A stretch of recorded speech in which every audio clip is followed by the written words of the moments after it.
In 1997, a team of psychologists walked into a university campus and asked a group of students to do something unusual. They handed each student a blank sheet of paper and asked them to write one single paragraph about what will physically happen to their body after they die. Not metaphorically, not spiritually, physically. The decay, the cold, the dirt. Then, immediately after, the researchers took these students shopping. The students who had written about their own death spent 3 times more money than the control group. They did not buy things they needed. They bought things that made them feel important. Luxury watches, brand name clothing, status symbols with no practical use. The researchers were not surprised. They had predicted this exact result. Their names were Sheldon Solomon, Jeff Greenberg, and Tom Pischinsky, and they had spent 15 years building one of the most unsettling theories in modern psychology. They called it terror management theory. The core idea is simple and brutal. You are the only animal on this planet that knows it is going to die. A dog does not know. A pigeon does not know. A fish does not know. But you do.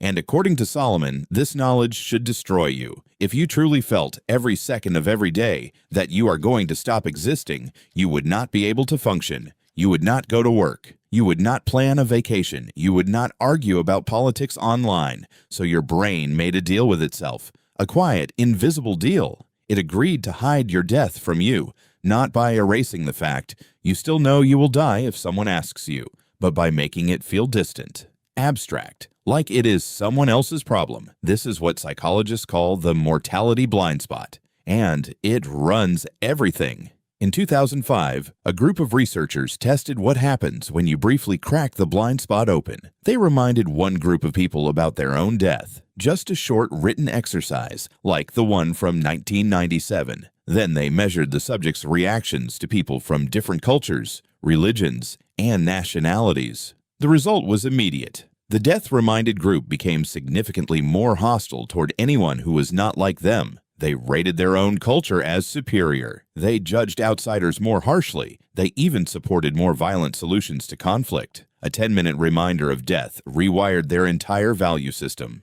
This is the part that should make you uncomfortable. Solomon and his colleagues discovered that humans manage the terror of death through 2 invisible shields. Shield 1, a cultural worldview. A shared story that tells you your life has meaning. Religion, nationalism, a career path, a political identity, anything that says you matter and this matters. Shield 2, self-esteem. The personal feeling that you are living up to the standards of your chosen worldview.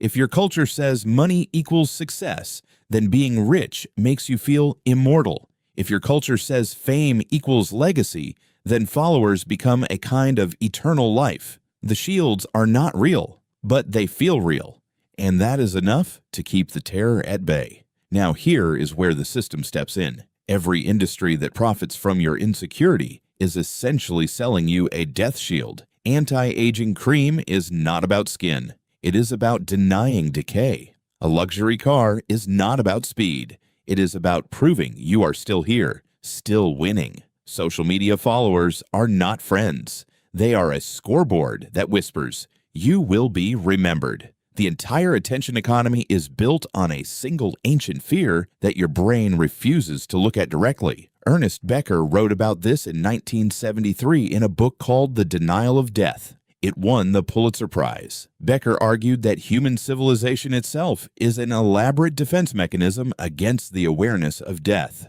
Every monument, every institution, every legacy project is a way of saying, "I was here and it mattered." But here is the cruel trick. The same mechanism that protects you from the terror of death also protects you from the urgency of life. By hiding the deadline, your brain also hides the reason to start. You postpone the trip because you assume there will be another summer. You do not call the person because you assume there will be another evening. You do not say the thing because you assume there will be another chance. The blind spot is not just hiding your death, it is stealing your aliveness. There is a psychological exercise called the death meditation. Monks have practiced it for centuries. You sit down and imagine your last day in full detail, not to scare yourself, but to wake yourself up. Studies show that people who briefly contemplate their own mortality report higher gratitude, deeper relationships, and clearer priorities. The terror does not increase, it decreases, because the blind spot finally opens and you see clearly. You will die on a perfectly ordinary day, in the middle of unfinished errands, unread messages, and unsaid words, and the world will continue without you. The sun will rise the next morning exactly the same way. This is not a reason to despair. This is the only reason to begin. So live a little. While the blind spot lets you forget, choose to remember instead.